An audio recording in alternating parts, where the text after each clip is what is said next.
अच्छा, ये जो मैं बात आपको बताने लगा हूँ, ये हमारे पाकिस्तान के लोगों के लिए तो अच्छी खबर नहीं है कि शायद वहाँ से जो हांगकांग रेजिडेंट है उनका आना जो है इतनी जल्दी मुमकिन ना हो सके, because under new measures only few vaccinated Hong Kong resident can fly in from high risk countries such as Britain, the Philippine and Indonesia.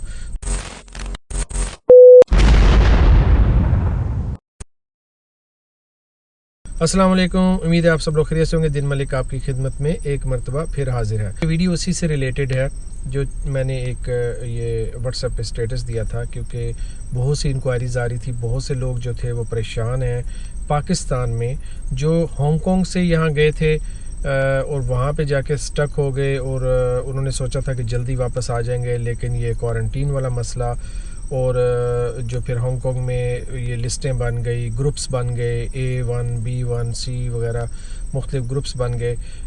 Hong Kong ने जो है मुख्तलिफ कंट्रीज़ को मुख्तलिफ ग्रुप्स में डाल दिया। तो बेसिकली हमारे जो लोग पाकिस्तान गए थे वो वहाँ पे स्टक हो गए। बहुत परेशानी उनके लिए बनी और वो वेट कर रहे थे कि क्या रूल्स एंड रेगुलेशन बनते हैं, क्योंकि एक होता है ना कि कुछ इंतज़ार करना, फिर होता है बहुत इंतज़ार करना। तो ये तो बहुत से भी बहुत ज़्यादा हो गया।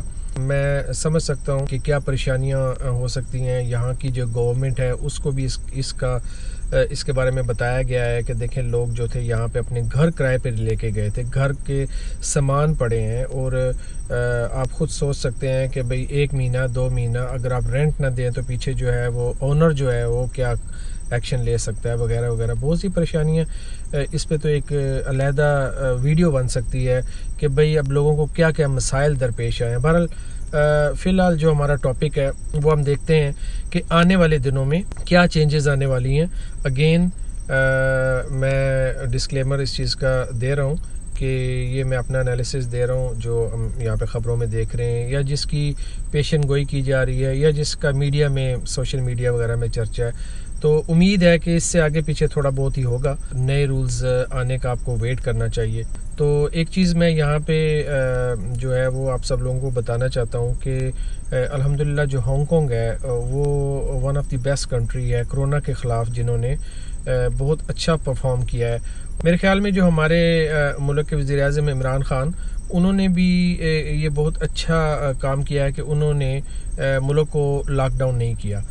हांगकांग की तरह उनकी भी स्ट्रेटजी जो थी बहुत अच्छी थी कि अगर हमने मुल्क लॉकडाउन कर दिया तो जो वहाँ की मईशत है वो तबाह हो सकती है। सेम हांगकांग में भी इसी तरह किया गया कि मुकम्मल तौर पे लॉकडाउन नहीं किया गया, बल्कि कुछ चीज़ों को मतलब कुछ जैसे मिसाल के तौर पे यहाँ पे जो रेस्टोरेंट्स थे, जो यहाँ पे बार्स थे, जिम्स थे, उनको उन्होंने बारी बारी कुछ टाइम के लिए उन्होंने कहा कि इसको लॉकडाउन करना चाहिए। स्कूल्स भी कुछ अर्सा तक लॉकडाउन रहे, बंद रहे, लेकिन ये कि जल्द ही उनको मेरा मतलब है कि कुछ अरसे के बाद उनको इस चीज़ की इजाज़त दी गई कि वो जो है एहतियाती तदबीर वगैरह का ख्याल रखते हुए वो अपना काम कर सकते हैं। पर्सनली मुझसे पूछें तो हमें तो बिल्कुल पता ही नहीं चला कि लॉकडाउन भी है। हाँ, एक चीज़ जो है वो बहुत जो कॉमन देखने में आई कि जो मास्क है वो उसके ऊपर बहुत सख्ती से अमल किया गया है। ये आपको मैं अगर एग्जांपल दूं तो वो ये एग्जांपल ही काफ़ी होगी कि अगर 1 या 2 साल का बच्चा भी है ना, माँ ने गोद में उठाया हुआ है, तो उन्होंने उसको भी अपना मास्क पहनाया हुआ है। तो मेरी ये इसी वीडियो के तवज्जुह से हमारे मुल्क के जो वज़ीर-ए-आज़म हैं और उनकी जो टीम है उनसे दरख्वास्त है कि बराए मेहरबानी आप हांगकांग को जो है अपनी टॉप प्रायोरिटी पे रखें और देखें कि इस मुल्क ने कैसे परफॉर्म किया है। तो आप भी कोशिश करें कि इन्हीं को फॉलो करें। तो लॉकडाउन से आप लोग बचे रहे हैं। सुनने में आया है कि सिंध में अभी वो मुकम्मल लॉकडाउन करने जा रहे हैं, जो बिल्कुल एक अच्छी बात नहीं है, क्योंकि वहाँ पे जो गरीब लोग हैं, वहाँ पे जो दिहाड़ीदार तबके के लोग हैं, उनका क्या बनेगा। तो उनको भी ये सोचना चाहिए कि किसी तरीके के साथ वो वहाँ पे लॉकडाउन करें, मुकम्मल ना करें। पंजाब की सूरत हाल जो थी पाकिस्तान में, वो तो आपने देखी है कि वहाँ पे मुकम्मल लॉकडाउन नहीं हो, जिसकी वजह से हमारा मुल्क जो है वो काफ़ी परेशानी से बच गया। तो अब मेरी वही बात जो मैं पहले कर रहा था कि बराए मेहरबानी अब आप पूरी कोशिश करें कि जो है मास्क वहाँ पे हर बंदा पहने। और ये कैसे हो सकता है? ये ऐसे हो सकता है कि सबसे पहले मीडिया में जो बंदा भी आए उसने मास्क पहना हो। जो वज़ीर आज़म से लेके जो उनकी पूरी टीम है, हर बंदे ने मास्क पहना हो। वो जब गैदरिंग में जाए उन्होंने मास्क पहना, तो उनको देखा देखी इंशाल्लाह लोग पहनेंगे। मास्क जो है वो तो काफ़ी लंबे अरसे तक चलने लगा है। बहरहाल मैं माजरत चाहता हूँ, ये थोड़ा सा टॉपिक इस तरफ लंबा हो गया। हम अपना जो बैक टू दी पॉइंट आते हैं कि जो हम बात कर रहे थे कि अब जो नए रूल्स एंड रेगुलेशन है वो क्या बनने जा रहे हैं। तो उसके लिए जो खबर सोशल मीडिया में है वो कुछ इस तरह से थी कि Hong Kong is revamping it's covid entry rules, कि अब जो रूल्स उसने बनाए थे उनके ऊपर वो नज़र सानी करने जा रहा है, कुछ उसमें रद्दोबदल करेगा। जिस और आपको क्या जानना चाहिए तो वो थोड़ी थोड़ी मालूमात हैं वो मैं आपको आप तक पहुंचाता हूं। अच्छा, ये जो मैं बात आपको बताने लगा हूं ये हमारे पाकिस्तान के लोगों के लिए तो अच्छी खबर नहीं है कि शायद वहाँ से जो हांगकांग रेजिडेंट है उनका आना जो है इतनी जल्दी मुमकिन ना हो सके, because under new measures only few vaccinated Hong Kong resident can fly in from high risk countries such as Britain, the Philippines and Indonesia। तो चले आप देखते हैं वैसे इनकी डिटेल आगे क्या है सब चीज़ों की। अब जो हांगकांग की गवर्नमेंट है वो क्या करने जा रही है कि वो जो उसने कैटेगराइज किया था मुख्तलिफ मुल्कों को मुख्तलिफ ग्रुप्स में, like extremely high risk country and then फिर वेरी हाई रिस्क कंट्रीज और फिर हाई रिस्क कंट्री, तो वो उनको वो क्या करने जा रही है कि स्ट्रीमलाइन करनी जा रही है। और वो बस इनको 3 सिस्टम ही सिर्फ वो बनाएगी, which one is high risk country, medium risk country और लो रिस्क कंट्री।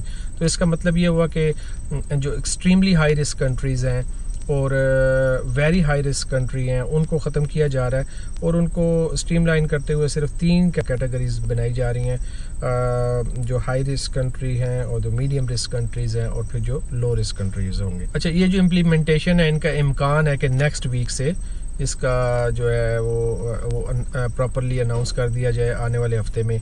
अच्छा, हम जानने की कोशिश करते हैं कि in general what rules have been relaxed और what rules has been tightened. All arrivals must show a negative कोविड-19 taken test taken 72 hours before their flights.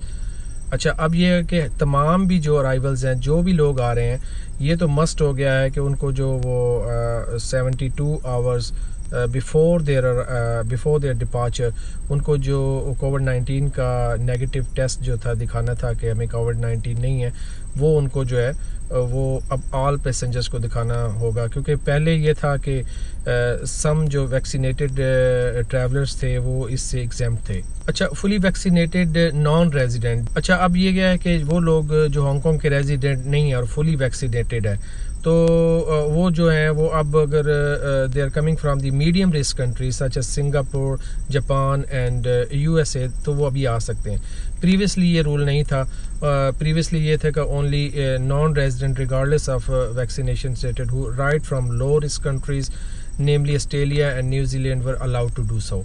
तो अब यह है कि इन्होंने ये जो है इसको मीडियम रिस्क कंट्रीज़ में शामिल कर दिया, जिन कंट्रीज़ के मैंने नाम आपको बताए हैं। अच्छा, एक सवाल जो है बहुत दोस्तों ने पूछा है कि भाई बच्चों को क्या होगा। बच्चों के बारे में ये है कि children under the age of 12 can serve part of their quarantine at home if household members are fully vaccinated. अगर आपके घर के बाकी अफराद जो हैं वो फुली वैक्सीनेटेड हैं तो जो बच्चे हैं वो भी अपना जो क्वारंटीन पीरियड है वो अपने माँ बाप के साथ पूरा करने के बाद वो उनके साथ जा सकते हैं। चूँकि माँ बाप या पेरेंट्स जो हैं वो तो फुली वैक्सीनेटेड हैं तो उनका ज़ाहिर क्वारंटीन पीरियड जो होगा उसके साथ ही वो बच्चों को भी जाने देंगे। जबकि पहले ऐसे नहीं था। पहले ये था कि बच्चों को जो था वो अपना they have to spend their whole quarantine period at the designated hotel even if their parents were eligible for a reduce stay, लेकिन उनको जाना पड़ता था। अच्छा, एक बड़ा अहम सवाल ये है कि क्या अब आपको हांगकांग आने के लिए मस्ट भी फुली वैक्सीनेटेड होना पड़ेगा। तो इसका जवाब ये है कि residents who are not fully vaccinated can return to the city if they have stayed in a medium risk place in the past 14 days. They must quarantine for 3 weeks in a designated hotel and take 4 COVID-19 test during the period. अच्छा, वो लोग जो resident है मगर वो fully vaccinated नहीं है उनके लिए थोड़ी प्रॉब्लम है कि उन्हें फिर वो they have to stay in a medium risk place. 14 दिन के लिए उन्हें किसी ऐसी जगह पे रहना पड़ेगा जो हांगकांग की लिस्ट है वो अब जो मीडियम रिस्क में आएगी, वहाँ पे उनको 14 डेज़ गुजारना पड़ेंगे। और उसके बाद उनको जनाब अगेन जो है वो 3 वीक्स जो है डेजिग्नेटेड होटल में गुजारने पड़ेंगे, और वो जो 4 कोविड-19 टेस्ट हैं उस पीरियड से भी गुजरना पड़ेगा। Hongkongers and non resident can also enter the city from the low risk country even they are not fully vaccinated. अगर आप हांगकांग के शहरी हैं और अगर आप हांगकांग के शहरी नहीं हैं, आप फुली वैक्सीनेटेड नहीं हैं, तो भी आप आ सकेंगे लेकिन अगर आप फ्रॉम लो रिस्क कंट्री से आ रहे हैं। अच्छा, ये बहुत ही अहम बात है कि जिसके लिए मेरे ख्याल में मेरे बहुत से दोस्त ये वीडियो देख रहे होंगे कि क्या वो पाकिस्तान, इंडिया और इन ममालिक से भी ट्रैवल कर सकेंगे। मेरे ख्याल में पाकिस्तान, इंडिया, ब्राज़ील और जो भी कंट्रीज़ जो हाई रिस्क कंट्रीज़ में थे ना, उनमें से अगर कुछ मुमकिन भी हो ना कि कौन से लोग जो हैं वो कौन से जो हांगकांग के रेजिडेंट्स हैं वो ट्रैवल कर सकते हैं, तो वो मैंने अपनी पिछली वीडियो में भी आपको बताया था कि जो वर्ल्ड हेल्थ ऑर्गेनाइजेशन है वो अगर रिकग्नाइज करती है उन इंस्टीट्यूशन को कि भाई जहाँ से आपको टीके लग रहे हैं, तो वो फ़िलहाल ओनली रिकग्नाइज कर रही है ब्रिटेन को और आयरलैंड को। और the city will only recognise travellers vaccinations if they have been jabbed in Hong Kong और मेनलैंड चाइना। हाँ, अगर आपने वैक्सीन लगवाई थी, हांगकांग से लगवा के गए थे, चाइना से लगवा के गए थे, तो मे बी वो इसको रिकग्नाइज़ करें। तो इसका मतलब ये हुआ, लुबेलबाब ये हुआ कि ऐसा लगता है कि पाकिस्तान, इंडिया से जो है हमारे लोग जो हैं वो उनको कोई फ़ायदा नहीं पहुंच रहा है इस ख़ास चेंजेस का जो भी की जा रही हैं, क्योंकि वो हाई रिस्क कंट्री से हैं। और जो मैंने अभी पिछली बात की है इसको आप और से सुन लें। और अगर आपको कुछ चीज़ इसमें समझ ना आए तो आप मेरा नंबर भी स्क्रीन पे आ रहा है, इसके ऊपर आप मुझे अपने कमेंट्स भेज सकते हैं। I only C the WhatsApp और मेरा जो स्टाफ है वो आपको हो सकता है रिप्लाई करे इस बारे में। तो ये है कि मेनली जो है आपको जो भी इंफॉर्मेशन चाहिए वो बराए मेहरबानी गवर्नमेंट के इदारों से आप कंफर्म करें, क्योंकि बहुत सारी अफवाहें हैं और बहुत सारी अफवाहें जो परेशानी का सबब बनती हैं। अब देखते हैं कि where can non resident fly in from.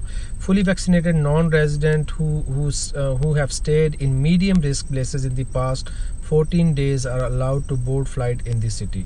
Fully vaccinated non resident जो हैं वो अगर मीडियम रिस्क कंट्रीज़ में 14 डेज़ तक रहे हैं तो फिर वो हांगकांग में आ सकेंगे। Travellers will be required to quarantine in a designated hotel. Obviously वो आपको पहले होटल की बुकिंग करानी पड़ेगी क्वारंटीन के लिए, और वो जो सारा प्रोसेस है जो यहाँ पे किया जा रहा है जिसमें वो 21 डेज़ आपको ठहरना है वगैरह वगैरह, वो उस पर हम बात नहीं करते, तो उससे तो आपको गुजरना ही पड़ेगा। And those with a positive antibody test result will only need to quarantine for 7 days at a designated quarantine hotel and take 2 COVID-19 tests during that period.